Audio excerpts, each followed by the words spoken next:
this is the side job I'm working on. I'm about to cut this piece out. This is Corian. I don't usually work with Corian. Usually I work with quartz, but this is for a family friend.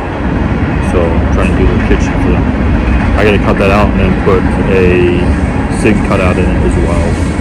So that's what I'm doing right now, working on it. It's hard to see anything because my pencil lines are on the tape and there's this like outside light out here. But I remembered my wife bought me a light a long time ago. Comes in handy tonight. I forgot she bought it for me. It was for my birthday and I just put it in my toolbox. Thank you, Marie, for sponsoring today's video. Also on a side note for cutting Corian solid surface, you can use a wood skill saw blade. Just make sure it's high quality. Make sure it's a trim blade, not a framing blade. Obviously I have a bunch of very fine teeth. This blade is ultimate finish. So yes, it can be cut with a skill saw and it can be drilled with just again a high quality wood drill bit. This bit was 13 bucks. I did a test hole on here and so it does work. So looking online, it's kind of like what is good for solid surface cutting. Well, I found that just good quality woodworking tools, never mind the saw brand, but the blades are what's important. The part I'm not looking forward to is cutting the sink out.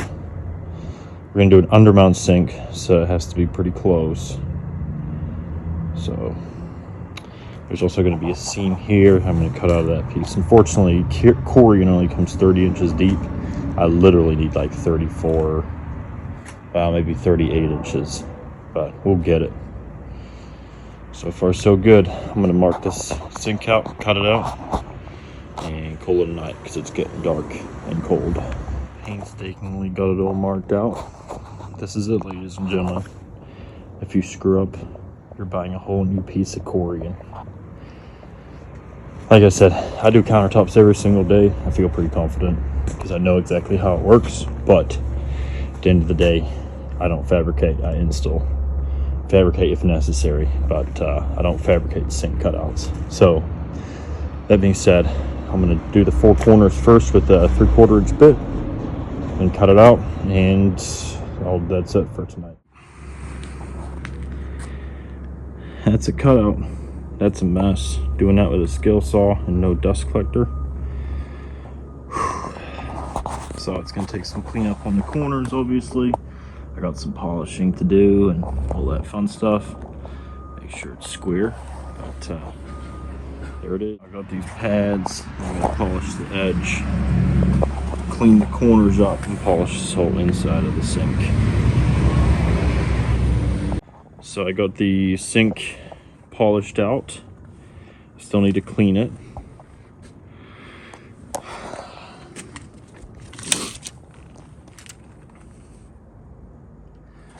Been going around checking all the measurements, making sure everything is close. It's square.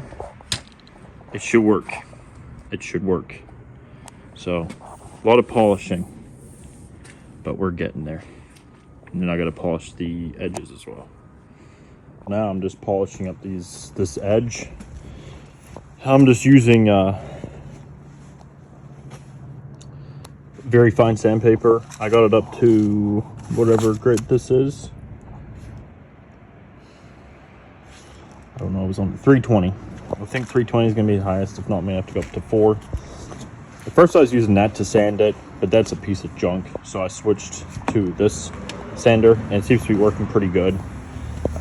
You get a lot more consistent and stuff like that on it. So I'm gonna finish polishing this. I need a faucet hole, then I need a notch around a piece of trim.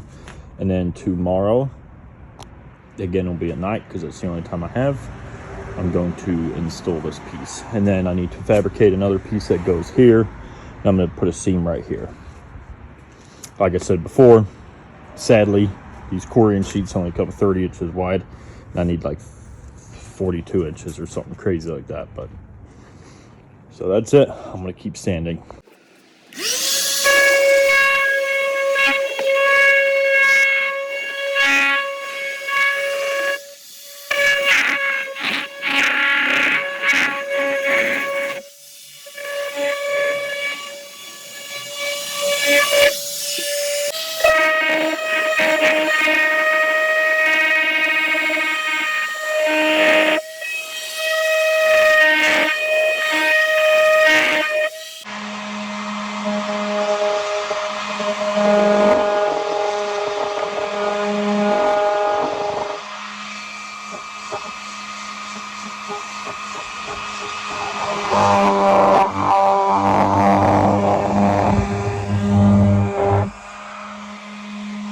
All right, so this might work, it might not. I gotta drill the faucet hole, which is 1 3/8 inches.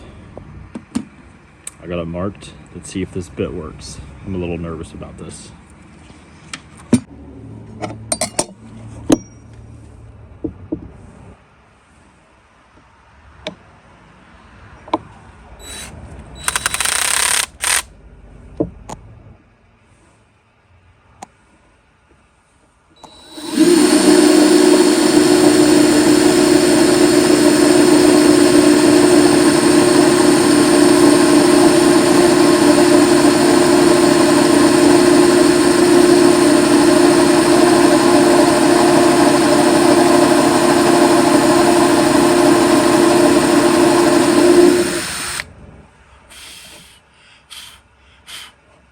I'm gonna have to change bits.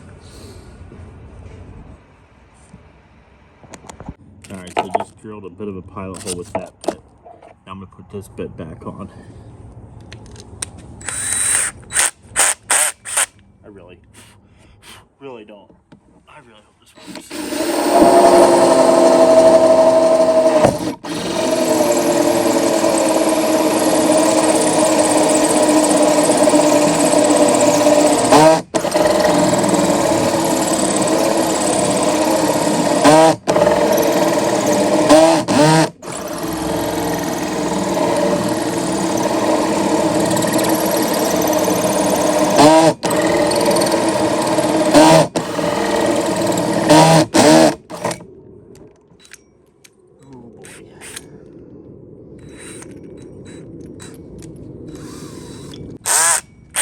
And I don't necessarily have the right tools.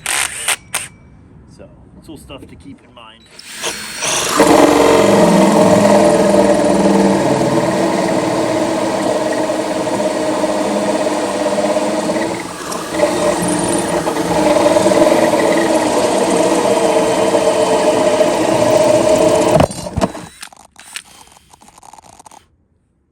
That's a wrap.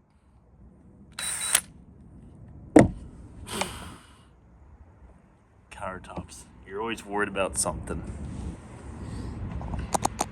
Now that that's drilled, you can go ahead and take the tape off.